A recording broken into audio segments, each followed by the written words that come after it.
उपस्थित असणारा अधिकारी वर्ग, जमलेले पत्रकार मित्र, बंधू भगिनींनो, माझ्या तरुण मित्रांनो, लवकरच देशामध्ये लोकसभेच्या निवडणुकीची आचारसंहिता लागेल आणि त्याच्यामुळे अनेक देश पातळीवर, राज्य पातळीवर, जिल्हा पातळीवर, कॉर्पोरेशनच्या लेवलला आपण विकासाची कामं केलेली आहे.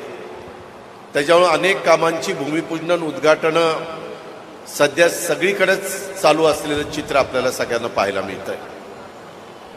आज या परिसरामध्ये सुनील टिंगरेंच्या प्रयत्नातनं अनेक कामं या विधानसभा मतदारसंघामध्ये करण्याचा प्रयत्न महायुतीचं सरकार आणि आपली पुणे महानगरपालिका हे सगळेजण मिळून करतायत. इथला परिसर पूर्वी कसा होता, बदल कसा होत चालला हेही आपल्याला माहिती आहे. पुणे चहूबाजूनी वाढतंय. आज हे सगळे चित्र पाहत असताना पायाभूत सुविधा देण्याच्या करता आम्हाला सगळ्यांना प्रयत्नाची शिकस्त करावी लागते. त्याच्यामध्ये निधी उपलब्ध करून द्यावा लागतोय आणि सगळ्या गोष्टी करत असताना जनतेच्या अनेक प्रकारच्या समस्या असतात, वेगवेगळ्या जाती धर्माच्या असतात. माझा मागासवर्गीय समाज असेल, अल्पसंख्याक समाज असेल, बहुजन समाज असेल, सगळ्या जाती धर्माच्या लोकांना ह्या शहरामध्ये माझा पण विचार केला जातो अशा प्रकारची भावना कृतीतनं ही निर्माण झाली पाहिजे. आणि त्याकरता आम्ही मिळालेल्या पदाचा आणि सत्तेचा वापर करत असतो. युगपुरुष छत्रपती शिवाजी महाराज, शाहू फुले आंबेडकरांचा विचाराचा वारसा पुढे घेऊन आम्ही सगळेजण चाललोय. मित्रांनो, तुम्हाला आश्चर्य वाटेल पुणेकरांनो की आज तुमच्या इथं येत असताना जवळपास 175 कोटी रुपयांच्या कामाचं आपण भूमिपूजन आणि त्या ठिकाणी उद्घाटन केलेली आहे. त्याच्यातला मेन म्हणजे विश्रांतवाडी चौकात उड्डाणपूल आणि ग्रेड सेपरेटर. आता इथं जो पादचारी मार्ग आहे, हा पादचारी मार्ग आपल्याला नटबोल्टामध्ये तो काढायचा आहे. तो दुसरीकडे आम्ही वापरू. जिथं लोकांचं जाणं येणं जास्त आहे आणि जिथं अशा प्रकारच्या पदचारी मार्गाची गरज आहे त्या पद्धतीनं तिकडं आपण हा शिफ्ट करू. पण इथली वाहतुकीची कोंडी सोडवण्याच्या करता अनेक दिवस माझे सगळे नगरसेवक, नगरसेविका आणि आमचे सुनील टिंगरे यांचा सगळ्यांचा प्रयत्न चाललेला होता की बाबा इथं चांगल्या प्रकारचा उड्डाणपूल करा आणि ग्रेड सेपरेटर करा. मित्रांनो, तुम्हाला माहिती आहे की तुमच्या पलीकडेच पिंपरी चिंचवड लागतं. गेले 25 वर्ष पाठीमागे 92 पासून 2017 पर्यंत पिंपरी चिंचवड महानगरपालिका माझ्या विचारांच्या लोकांच्या हातामध्ये माझ्यावर विश्वास ठेवून पिंपरी चिंचवडकरांनी दिला.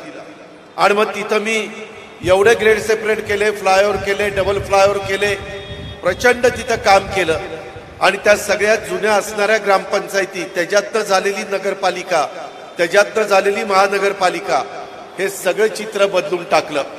आता सुनीलनी सांगितलं त्या पद्धतीनं पिण्याचा पाण्याचा प्रश्न पण सोडवण्याच्या करता अनेक अडचणी येतात. मित्रांनो, तुम्ही सगळेजण या विश्रांतवाडी भागामध्ये वडगाव शहरी विधानसभा मतदारसंघात राहतात. तुम्ही राहत असताना कधीतरी शांतपणे विचार करा की एवढ्या लोकांचा कचरा महानगरपालिका कशी गोळा करते, कुठं नेते, काय विल्हेवाट लावते, पाण्याचा प्रश्न कसा सोडवते. तुम्हाला माहिती आहे, पुणे आणि पिंपरी चिंचवड दोन्ही शहरांचं पॉप्युलेशनचा विचार करता 1 कोटी पॉप्युलेशन आहे. लोकसंख्या 1 कोटी आहे. आज 1 कोटीला आम्हाला पवना, वरसगाव, पाचशेत, खडकवासला, टेमघरचं पाणी द्यावं लागतंय.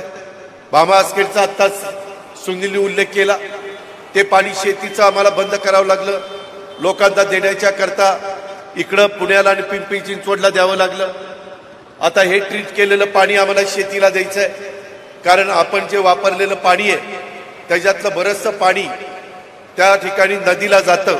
परंतु त्याच्यामध्ये STP plant, sewerage treatment plant, हे आम्ही मोठ्या प्रमाणावर हातामध्ये घेतलेले आहेत. नदी सुधार कार्यक्रम हा आपण हातामध्ये घेतलेला आहे की आपली ज्या नद्या जातात तुमच्या माझ्या शहरातनं, मुळा असेल, मुठा असेल, पवना असेल, तिकडे इंद्रायणी असेल, भामा असेल, भीमा असेल, अशा या सगळ्या नद्या ज्यावेळेस पुणे जिल्ह्यातनं जात असतात, काही शहरातनं जात असतात, त्यावेळेस तिथं देखील एक चांगलं लोकांनाही चालता आलं पाहिजे, फिरता आलं पाहिजे, 2 घटका तिथं थांबावंसं वाटलं पाहिजे, परिसर स्वच्छ राहायला पाहिजे. म्हणून तिथंही आपण जायकाच्या माध्यमातून मोठं काम हातामध्ये घेतलेलं आहे. पिण्याच्या पाण्याच्या करता देखील आम्ही एवढा प्रयत्न करतो, परंतु सतत मगाशी त्यानं सांगितलं तसं 34 गावं आपल्या हद्दीमध्ये आली, काही पिंपरी चिंचवडमध्ये येतात. शासनाच्या नियमाप्रमाणे 5 किलोमीटर पर्यंत असणाऱ्या गावांना त्या शहराला पाणी द्यावं लागतं. अशा खूप समस्या असतात आणि त्याच्यातनं एवढं ट्रॅफिक तर वाढते, काही सांगायला सोय नाही. सगळ्यात जास्त आता मी तुमचा जिल्ह्याचा पालकमंत्री पण आहे आणि राज्याचा अर्थमंत्री आहे. मी साधारण बघत असतो जीएसटी कुठनं जास्त येतो, आपल्याला आरटीओच्या संदर्भातला जे काही रजिस्ट्रेशन होतं त्याचा पैसा कुठं जास्त येतो, कुठं 2 व्हीलर 3 व्हीलर 4 व्हीलरचं रजिस्ट्रेशन जास्त आहे, तर त्याच्यामध्ये आपलं पुणे शहर फार आघाडीवर आहे. ते रस्ते कमी पडायला लागले, त्याच्यामुळे अशा प्रकारे आपल्याला 62 कोटीचे हे पूल बांधावे लागतात, उड्डाण पूल करावे लागतात, ग्रेड सेपरेट करावं लागतं. ग्रेड सेपरेटर करताना हे सगळं काम करायला वेळ लागतो. आता देखील मेट्रोचं काम चाललंय. इथं सगळ्या अधिकाऱ्यांना माहिती आहे, पुणे शहरात, पिंपरी चिंचवड शहरात आणि राज्यामध्ये पायाभूत सुविधा प्रकल्पांना गती देण्याच्या करता दर 15 दिवसाला एक मॉनिटरिंग कक्ष मी माझ्या मंत्रालयातल्या ऑफिसमध्ये उघडलेला आहे आणि 15 दिवसातनं एकदा त्याची बैठक विक्रम कुमार इथले आयुक्त, विभागीय कलेक्टर, तिकडे PCMCचे कमिशनर हे सगळे VC वर असतात आणि आम्ही त्यांच्याशी तिकडनं बोलत असतो आणि त्याच्यातून ही बैठक घेऊन वरिष्ठ अधिकाऱ्यांच्याकडनं मी आढावा घेतो. काही अडचण असेल तर आम्ही त्या सोडवतो. तिथं काही केंद्राच्या समजा संरक्षण विभागाची काही अडचण असेल किंवा वन विभागाची काही अडचण असेल तर त्याच्यातनंही मार्ग काढावा लागतो, तेव्हा कामं गतीनं होतात. आज तुम्हाला सगळ्या पुणेकरांना आश्चर्य वाटेल की आज दिवसभरामध्ये आपण आणि पंतप्रधानांनी मिळून, पंतप्रधानांचं तर एकच गोष्ट सांगतो, सकाळी वारजे घोरपडी ह्या भागातली महत्वाची कामं त्याची भूमिपूजन आम्ही केली. काही ऑनलाईन केली, काही तिथं मगाशी टिकाव टाकला तसं टिकाव टाकून केली. किती कोटीची कामं केली माहिती आहे? 500 कोटी रुपयाची कामं एकट्या वारजे आणि घोरपडी परिसरामध्ये आपण केली, 500 कोटीची. त्याच्यानंतर आम्ही गेलो आपल्या एअरपोर्टला अतिशय चांगल्या प्रकारचं एकात्मिक टर्मिनल इमारत किती कोटीची असावी? 500 करोड रुपयाची इमारत तिथं बांधली. आणि तुम्हाला माहिती आहे पुणेकरांनो, दर वर्षाला 90 लाख लोक विमानाने जा-ये करतील एवढी व्यवस्था त्या टर्मिनलमध्ये केलेली आहे. 90 लाख. आपली लोकसंख्या 1 कोटी दोन्ही शहराची मिळून, म्हणजे जवळपास दोन्ही शहराची लोकसंख्या एवढी माणसं जर विमानाने जा-ये केली तरी देखील अडचण यायला नको, अशा प्रकारचं त्याचं उद्घाटन स्वतः देशाचे पंतप्रधान नरेंद्र मोदी साहेबांनी उत्तर प्रदेशमधनं केलं. त्यांचंही तिथं भाषण झालं. बाबांनो, आज मोदी साहेबांनी 9,800 कोटी रुपयाची वेगवेगळी टर्मिनल आणि वेगवेगळ्या विमानतळाची उद्घाटन केली. अतिशय झपाट्याने ह्या देशाला पुढे न्यायचं काम चाललेलं आहे. मेट्रो म्हणू नका, परवा मेट्रोची मला वाटतं 4 पुणे शहरातले 4 स्टेशन आणि पिंपरी चिंचवडचे 3 का 4 स्टेशन असं काहीतरी होतं. असे काहीतरी 5-7 स्टेशनची उद्घाटन झाली. मला आत्ताच विक्रम कुमार सांगत होते, दादा आपल्या पुणे शहरातली जरा स्टेशन वाढली तर रोजची मेट्रोनी जाणारी संख्या किती हजारांनी वाढावी? 15,000 वाढली. 15,000 म्हणजे एकदा सगळी मेट्रो पूर्ण झाल्यावर आपल्याला या गाड्यांचा, रिक्षांचा याचा ताण कमी होणार आहे. आणि एवढ्यावरच आम्ही थांबलो नाहीये. ह्याच्या पुढे जाऊन हे वेगवेगळे प्रकल्प आहेत, हे जे अडथळे दूर करण्याच्या करता आपण आता विमानतळाची पण लांबी वाढवतोय. त्याकरता देखील मी, देवेंद्र फडणवीस आणि एकनाथ शिंदे साहेबांनी लक्ष घातलेलं आहे। आमचे सगळे आमदार लोक म्हणतात की दादा ते करा, त्या प्रकारे प्रयत्न तो पण चाललेला आहे। ज्या विकास प्रकल्पांना केंद्र सरकारची मंजुरी आणि सहकार्य लागेल ते तात्काळ देण्याच्या करता देशाचे पंतप्रधान नरेंद्र मोदी किंवा गृहमंत्री अमित शहा किंवा गडकरी साहेब हे आपल्याला मदत करतात। त्यामुळं या संदर्भात आवश्यकतेनुसार त्यांची भेट घेऊन महाराष्ट्रातले अनेक प्रश्न मार्गी लावण्याचं आम्ही काम करतो। विरोधकांना आता मुद्दा नाही, कारण नसताना म्हणतात सगळं गुजरातला चाललंय, गुजरातला चाललंय। कुठलं गुजरातला चाललंय? काही थापा मारायच्या? महाराष्ट्राच्या गोष्टी महाराष्ट्राकरताच होणार। आता हे विमानतळ महाराष्ट्राकरताच झालं ना। पुण्याला कोल्हापूरचं आज विमानतळाचं टर्मिनलचं उद्घाटन झालं, परवा अमरावतीमध्ये देखील एक उद्घाटन झालं। अशा प्रकारे मेट्रो, त्याच्यामध्ये रेल्वे, त्याच्यामध्ये नॅशनल हायवे, त्याच्यामध्ये आता पुणे पिंपरी चिंचवडला रिंग रोडचं पण काम चाललंय।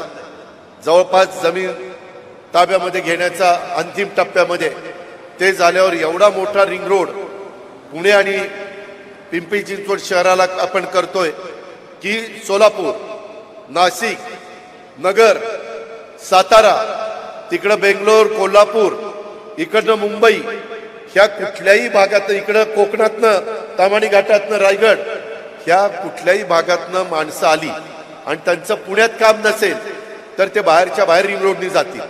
प्रदूषण होणार नाही, त्याच्यामध्ये वाहतुकीची कोंडी सुटायला मदत होणार आहे। आता तुम्हाला त्रास होतोय मला कळतोय। परवा आम्ही सगळ्यांनी बसून कृषी विद्यापीठात एक रस्ता काढला, तो झाला का? 30 मार्च पर्यंत होईल। मोठाच्या मोठा रस्ता तिथे चाललाय, कारण तिथं माग काही वेळेस काही राज्यकर्ते चुकीचे निर्णय घेतात। आपल्या इथं विद्यापीठाला चुकीचा फ्लायओव्हर झाला, मित्रांनो, तो काढावा लागला मला। कोरोनाच्या काळामध्ये आम्ही निर्णय घेतला, 250 कोटी रुपयाचा फ्लायओव्हर काढावा लागला, पण तो काढल्याशिवाय उद्याची 50 वर्षाकरता पुणेकरांना जो रिलीफ मिळाला पाहिजे तो मिळू शकत नव्हता, म्हणून आम्हाला तो निर्णय घ्यावा लागला।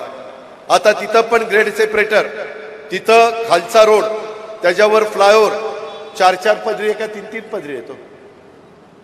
4-4 पदरी, 4 लेन जायला 4 लेन यायला फ्लायओव्हर, त्याच्यानंतर पुन्हा कॉलम आणि त्याच्यावर मेट्रो, असं आपण तिथं करतोय। का तर मेट्रोने जाणारे एकदम वरनं जातील, ज्यांना मधी कुठं काम नसेल डायरेक्ट बाणेरवरून ते फ्लायओव्हरवर चढले तर डायरेक्ट इकडं आपल्या यांचं हॉस्पिटल आहे, सेशन कोर्टाची बिल्डिंग आहे, तिकडे ते उतरतील। मधली लोक मधल्या भागात जायला रस्त्याचा वापर करतील। असं थोडा वेळ लागतोय, मला माहिती आहे की तुमची सहनशीलता संपलेली आहे, आम्हालाही कळतंय, परंतु इतक्या अडचणी येतात।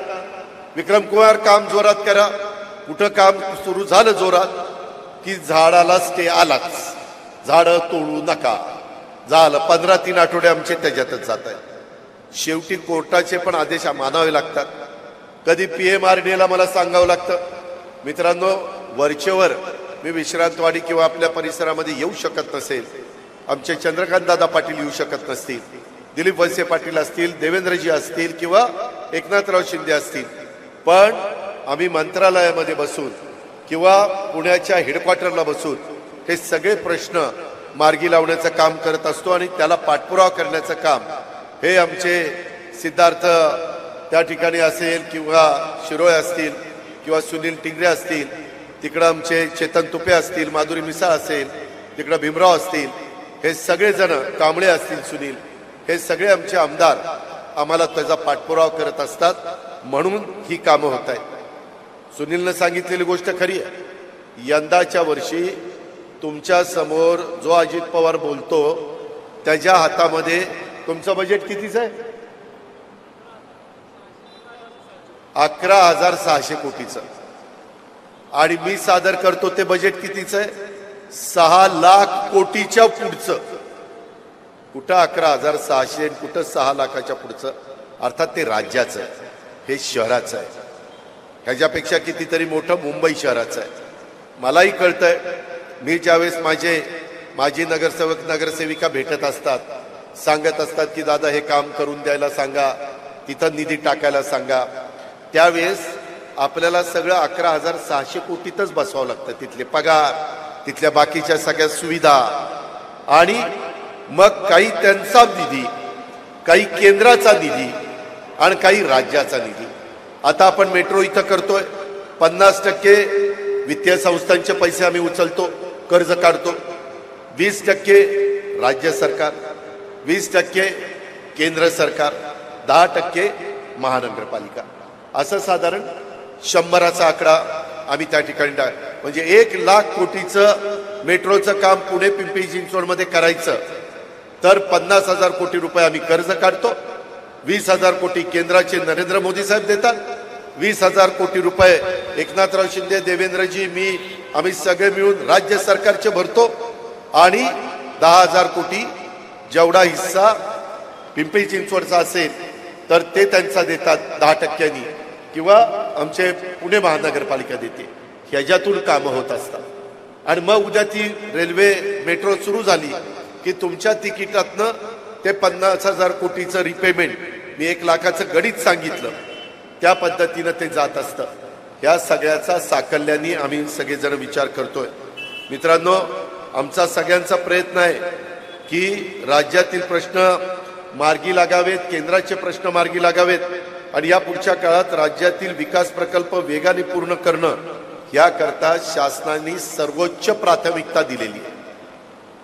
म्हणजे मगाशी सांगितलं तसं सकाळी 500 कोटीचं कामाचं, नंतर 500 कोटी विमानतळाचे, एकूण देशातले 9,800 कोटी आणि आपले 250 कोटी असे जवळपास आपल्या पुणे शहरातच माझ्या माहितीप्रमाणे 1,175 कोटी रुपयाच्या कामाची भूमिपूजनाने उद्घाटन झाली. 1,175 कोटी. आपलं बजेट आहे 11,600 कोटी. हा विचार देखील तुम्ही करा. ज्या पायाभूत सुविधा निर्माण केल्या जातील, आमचा हाच प्रयत्न आहे की तो दर्जेदार काम झालं पाहिजे, गुणवत्तापूर्ण आणि सौंदर्यपूर्ण. आज आम्ही बघितलं देशातले 13-14 विमानतळांची उद्घाटनं झाली. मित्रांनो, तुम्ही पण कधी सवड मिळाली तर पुण्याचं विमानतळ, तिथं बाहेर उभा केलेला युगपुरुष छत्रपती शिवाजी महाराजांचा अश्वारूढ पुतळा एवढं चांगलं तिथं केलेलं आहे की आपल्याला समाधान वाटतं. अशा पद्धतीची कामं आपण करतोय. त्याच्यामध्ये सौंदर्यपूर्ण देखील ते असायला हवंय. त्याबाबत कुठलाही हलगर्जीपणा हा आम्ही खपवून घेणार नाहीये. कामाच्या ठिकाणी सुरक्षिततेच्या सर्व उपाययोजना केल्याची खात्री आमच्या त्या भागातल्या अधिकाऱ्यांनी करून घ्यावी.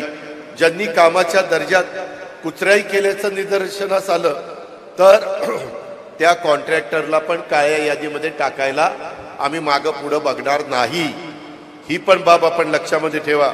एकंदरीतच माझ्या पुणेकरांच्या सर्वोत्तम सुविधा देण्याच्यासाठी हे महायुतीचं सरकार कटिबद्ध आहे. त्याचबरोबर केंद्रातलं एनडीएचं सरकार देखील देशामध्ये अशा प्रकारची दर्जेदार कामं होण्याच्या करता नरेंद्र मोदी साहेब पण कटिबद्ध आहे. म्हणूनच ते सांगतात देशात फिरत असताना, ये मोदी की गॅरंटी आहे. देशाचे 140 कोटी जनतेचे पंतप्रधान एवढं खात्रीपूर्वक सांगतात ये मोदी की गॅरंटी आहे. ह्याचाही विचार आपण त्या निमित्तानं केला पाहिजे. गोरगरिबांच्या करता घरकुल योजना, त्यांना त्यांच्या हक्काची घरं देण्याचा कार्यक्रम, SRAच्या स्कीम त्या चांगल्या पद्धतीनं कशा राबवता येतील ह्याही बद्दल आपण निर्णय घेतलेले. आणि म्हणून माझं आपल्याला सगळ्यांना सांगणं आहे की एकंदरीतच यावेळेस तुम्ही पहिल्यांदा सुनीलला या भागातनं तुम्ही नगरसेवक केलेलं होतं, परंतु नंतर आम्ही त्याला तिकीट दिलं राष्ट्रवादी काँग्रेस पक्षाचं आणि त्याला तुम्ही निवडून दिलं. त्यांनी देखील गेल्या 4.5 वर्षामध्ये मागं वळून न बघता तुमच्या इथल्या विकास कामाच्या करता सतत माझ्याकडं, एकनाथराव शिंदेंच्याकडं आणि देवेंद्र फडणवीस साहेबांच्याकडं, चंद्रकांत दादा पाटील आणि दिलीप वळसे पाटलांच्याकडे पाठपुरावा करून ह्या आपल्या वडगाव शेरी विधानसभा मतदारसंघामध्ये अनेक महत्वाची कामं ही मार्गी लावलेली आहेत. अनेक महत्वाची कामं ही मंजूर करून घेतलेली आहेत. यंदाच्याही अर्थसंकल्पामध्ये सगळ्यात जास्त जर कामं शहरी भागामध्ये कुठल्या विधानसभा मतदारसंघात मंजूर केली असतील तर ती तुमच्या वडगाव शहरी विधानसभा मतदारसंघामध्ये केलेली आहे. जे आहे ते आहे. आणि हे सगळं करत असताना प्रत्येकाच्या भावना, प्रत्येकाच्या जे काही श्रद्धा, ह्यालाही कुठं धक्का लागता कामा नये. त्यांच्याही भावनेला कुठं त्या ठिकाणी अडचण येता कामा नये. अशा प्रकारचं काम आम्ही करतोय.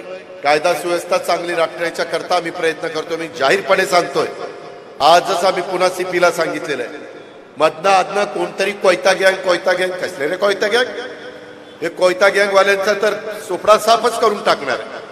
तुम्ही तुमच्या घरातल्या मुलांना पण सांगा. मी देवेंद्रजी आज बसलो असताना आम्हाला अधिकारी सांगत होते, काही 12-14 वर्षाची मुलं उगीच कोयता तलवारी घ्यायच्या, इकडून तिकडून फिरत बसायचं. अशांना जरबच आम्ही बसवणार. आणि कायद्याने काही आम्हाला अडचणी येत आहेत, कारण त्यांचं वय तेवढं नाहीये.